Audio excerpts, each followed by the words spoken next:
Hi అండి, welcome to కార్బెల్. అదే బార్బెల్లా wines ఏదో ఒక బెల్లు. ఏమని ఫ్రస్ట్రేషన్ వస్తుందండి, ఏం చెప్పాలో కూడా అర్థం కావట్లేదు. అసలు ఎందుకు రివ్యూస్ ఇస్తారో కూడా తెలియదండి. మాట్లాడుకుందాం. ఆడు తెలిసిందేగా ఏదో బెల్లు, ఆడు బెల్లు ఈరోజు ఏదో ఒకటి చేద్దాం, వాళ్ళ బెల్స్ని ఏదో ఒకటి చేద్దాం. సో ఆడు వీడియో చేశాడు, చాలా రాతగా ఉందండి. అసలు యూట్యూబ్లో అలాంటి వాడు ఉండకూడదండి. ఫస్ట్ ఆఫ్ ఆల్ ఆడు ఏమేమి మాట్లాడాడో పెద్ద గురించి ఒకసారి నేను మీకు వినిపిస్తాను అండి, మీరు వినండి. నాకు హైప్ లేదు, చిక్రీ లిరిక్స్ నాకు నచ్చలేదు. ఆడికి హైప్ లేదంట, చిక్రీ లిరిక్స్ ఆడికి నచ్చలేదంట.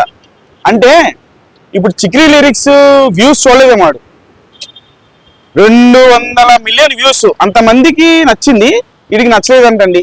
ఇంకేం చేస్తాం, ఫ్రస్ట్రేషన్ వచ్చేస్తుందండి, తిట్టకుండా ఉండలేకపోతుందండి. కానీ తిట్టకూడదు, బూతులు.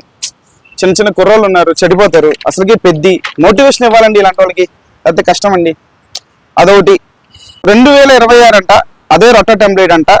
హీరో ఇంట్రో ఉంటుంది, కట్టుపన్న రై రై రై సాంగ్ అంట, కట్టుపన్న హీరోయిన్ చూస్తే చిక్రీ సాంగ్ అంట, మధ్యలో ఏదో ఉంటుందండి, ఐటెం సాంగ్ ఉంటుందండి. ఇది రొట్ట టెంప్లెట్ అంట. అసలు వీడు నాకు అర్థం కావట్లేదు, వీడు సినిమా చూసాడా, ట్రైలర్ చూసి ఏదో పేపర్లో రాసుకొచ్చేసాడు, అది అటు ఇటు తిప్పుతా ఏదో చెప్తా ఉంటాడు. ట్రైలర్ చూసి అదే రొట్ట టెంప్లెట్ అంట, అదే హీరో ఎంట్రీ అంట, అదే రై రై రై సాంగ్ అంట. అంతకుముందు అసలు ఏ సినిమాలో చూసారో ఈ ట్రైలర్ కట్టు, అదే రొట్ట. అసలు ఒక రొట్ట టెంప్లెట్ దీనిలో చూపి ఇంకో ట్రైలర్ని కంపేర్ చేయి, పెద్ద ట్రైలర్ని ఇంకో ట్రైలర్ కంపేర్ చేసి చెప్పు పని. అంటే నీకు నచ్చలా, ఇంకేం చూపించాలి కొత్తగా? రై రై రై సాంగ్లో ఆ లిరిక్స్ ఈ మధ్యకాలంలో నాకు తెలిసి 10 సంవత్సరాల సినిమా హిస్టరీలో, తెలుగు సినిమా హిస్టరీలో ఈ కైండ్ ఆఫ్ మోటివేషన్ చూపి లేదు. ఏదో పేపర్ పట్టుకొస్తావు, చెప్తావు, వేసుకోవాలండి ఇలాంటి వాళ్ళని. కష్టం అండి, లేకపోతే సినిమా చచ్చిపోతుందండి ఇలాంటి వాళ్ళ వల్ల. నెక్స్ట్ ఇంకేమంటాడంటే, రైల్వే పట్టాల బాధలు ఎమోషన్ ఉండాలి, రైరారా ఉండాలి, అదే టెంప్లెట్ అంట. రైల్వే పట్టాలు బాధలు ఎమోషను. ఇప్పుడు సినిమాలో ఎమోషన్ లేకపోతే ఎమోషన్ లేదు, ఎమోషన్ పడినప్పుడు సినిమా లేదని చెప్పేసి అంటారు. ఎమోషన్ని ఎలాంటి ఎమోషన్ ఉంటుందో తెలియదు వీడికి. రైల్వే పట్టాలు అంటాడు, అవే బాధలు అంటాడు, అవే ఎమోషన్ అంటాడు. మరి ఇంకేం ఎమోషన్ చూపించాలరా?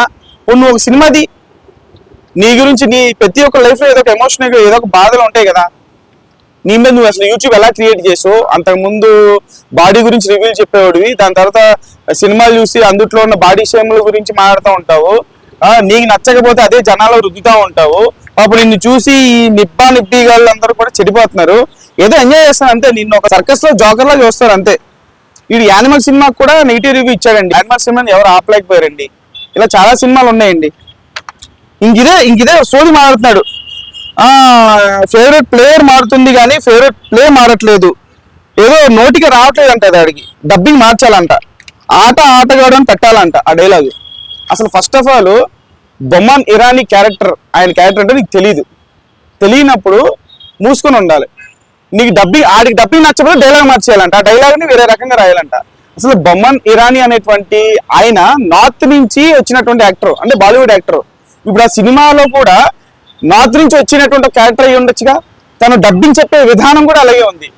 ఇక్కడ ఈ ఊర్లో ఫేవరెట్ ప్లే మారుతుంది కానీ ఫేవరెట్ ప్లేయర్ మారట్లేదు అని చెప్పే విధానమే ఒక నార్త్ నుంచి ఆ ఊరికి వచ్చినటువంటి క్యారెక్టర్ లాగా, ఒక హిందీ అదే ఆ పక్క స్టేట్ నుంచి వచ్చినటువంటి క్యారెక్టర్ లాగా కనిపిస్తుంది. నీకు ఆ డబ్బింగ్ చెప్పే విధానమే తెలిసిపోతుంది. అవన్నీ మనం సరిగ్గా వినమండి, వినకుండా నోటుకు వచ్చినట్టు మాట్లాడతామండి. ఇంకంతే, ఇంకేం చెప్తామండి ఇట్లాంటి వాళ్ళ గురించి. జాన్వీ గారిని ఎందుకు పెట్టుకున్నారు అంట. అసలు జాన్వీ గారిని పెడితే నీకేంటి అసలు? ఆర్ఆర్ఆర్ని ఆలియా భట్ ఎందుకు పెట్టారు అని అడిగావు నువ్వు RRR రివ్యూ. ఇప్పుడు ఏంటో మరి ఇంకెవరిని పెట్టాలి? నీకు చేరేసి నిన్ను పెట్టమంటావా? ఏంటో అండి, నాకు అర్థం కావట్లేదండి. మున్నా భయ్యని ఎందుకు పెట్టారంట?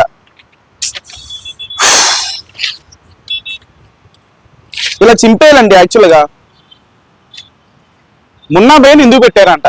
మరి ఇంకెవరిని పెట్టాలరా బాబు? నీకు నచ్చిన వాళ్ళు పెట్టాలా? నీ ఫ్రెండ్స్ని పెట్టాలా? ఇంకెవరిని పెట్టాలి? నీ గర్ల్ ఫ్రెండ్స్ని పెట్టాలా?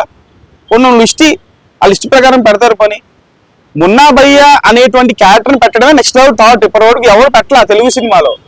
మున్నా భయ్యని ఎంతమంది ఇష్టపడతారు తెలుసా? మిర్జాపూర్ చూసిన తర్వాత ఒక మెయిన్ స్ట్రీమ్ తెలుగు సినిమాలో మున్నా భయ్య లాంటి క్యారెక్టర్ పెట్టడం అనేది డైరెక్టర్ యొక్క గ్రేట్ చాయిస్, గ్రేట్ థాట్. ఒక రామ్ బుజ్జి మున్నా భయ్య హైప్ వచ్చేసింది ఆటోమేటిక్లీ. అంటే ఏదో క్యాస్ట్ పెట్టడం కాదు, ఎవరు పడితే అని పెట్టడం కాదు, వర్త్ ఎవడున్నాడో వాడిని పెడుతున్నాడు ఈ సినిమాలో. ఇంకా లాస్ట్ కి ఆడు ఏం చెప్తాడంటే అండి, అది తీసేస్తారు ఇది తీసేస్తారు ఆడే చెప్పేశాడు, మళ్ళీ జనాలు మాట్లాడుకుంటున్నారని చెప్పి చెప్తున్నాడండి. ఇంక ఇట్లాంటి వాళ్ళు ఏం చేయాలండి, చదలపల్లిలోనో లేకపోతే ఏ జైల్లోనో వేయాలండి, లేకపోతే వీళ్ళు మాట వినరండి. బేసికలీ వీళ్ళు ఇంతే అండి. ఇంకా ఫ్రస్ట్రేషన్ వస్తుందండి, బూతులు తిట్టాలని ఉంది కానీ తిట్టలేకపోతున్నానండి. మీ అభిప్రాయాన్ని కూడా తెలియజేయండి, ఛానల్ లైక్ చేయండి, షేర్ చేయండి, సబ్స్క్రైబ్ చేసుకోండి.